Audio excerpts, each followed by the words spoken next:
Hello everybody, Sean here. We're looking at the Ivory King fight, part of the Ivory King DLC.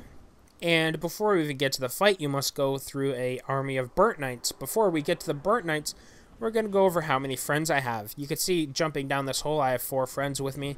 If you go to this fight the moment you unlock it, you're only going to have 1 friend with you. That is not that good, to put it bluntly. You need more friends. And to get them, I highly suggest you check out the page, How to Get the Additional Ilium Lois Knights. It's very, very crucial that you do this, as it's going to make the fight so much easier.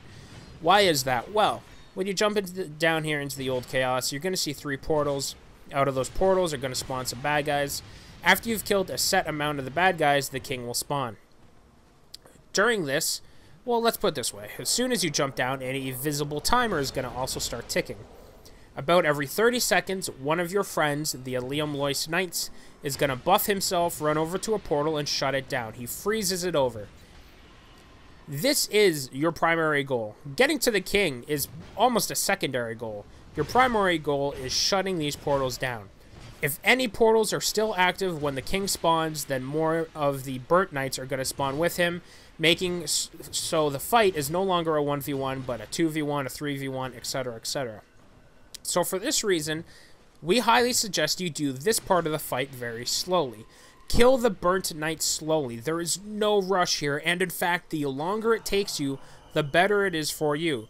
If you can buy yourself enough time so that a minute 30, 2 minutes goes by, then that will guarantee all of the knights have used their powers to shut down all of the portals.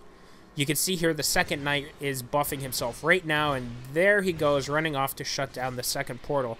I actually killed them in this video a little too fast, as one portal is going to remain active. Fortunately for me, it gets shut down moments after the fight begins, but again, take your time killing the Burnt Knights. It's only going to make the boss easier for you. With that said, fingers crossed you have all 3 of these portals shut down by the time the king spawns. If you have one portal still open, it's not the end of the world. You can still deal with a 2v1, or maybe it's a 2v2, you still have a friend alive, or maybe there's a phantom with you. It could still be a 2v2, whatever. Having one additional portal open is not the end of the world, but ideally, all 3 are frozen at this point in time.